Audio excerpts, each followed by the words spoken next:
We're taking an in-depth look at the e-cigarette industry today. The popularity of next-gen smoking devices has soared, but manufacturers are now facing mounting challenges.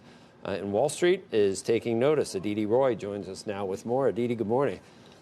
Good morning to you, Joe. With all the heightened regulatory scrutiny around e-cigarettes, Piper Jaffray downgraded Altria to neutral, saying they are less confident it, meaning Juul, will be approved by the FTC and FDA. And that's really what's at stake. Juul is spending more than $100 million to prepare its application to keep selling its products in the U.S.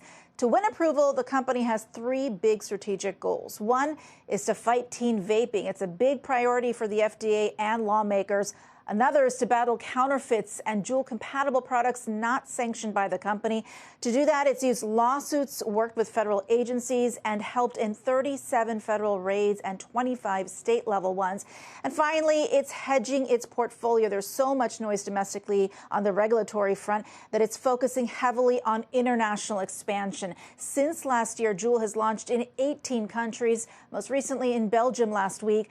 There are 1 billion smokers worldwide, and keep in mind, nearly 970 million of them live outside the U.S. Still, the opportunity in the U.S. is notable. Since last year, e-cigarette sales have gone up more than 90%, from $2.3 billion to about $4.5 billion, while traditional cigarette sales have declined 3%. That's according to Nielsen. Back to you guys. Aditi, obviously a huge part of the focus has been how teenagers have picked up with some of these vaping incidents. We've spoken with the FDA's former commissioner, Scott Gottlieb, pretty frequently about this issue and how he at the FDA was really going after trying to curb teen use of this and to go after the companies who he thought were reaching out specifically towards those teen groups. How much of that kind of resonates back in what you're hearing on this?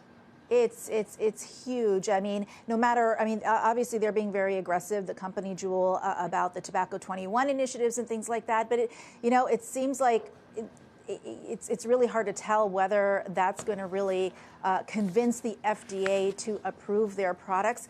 For instance, just today in the New York Times, there's an op-ed by Michael Bloomberg and the head of the Campaign for Tobacco-Free Kids. They're announcing an initiative, launching a $160 million fund to help about more than 20 cities nationwide pass bans on flavored e-cigarettes. San Francisco's already banned e-cigarettes. Michigan banned flavored e-cigarettes. So that push is extremely strong.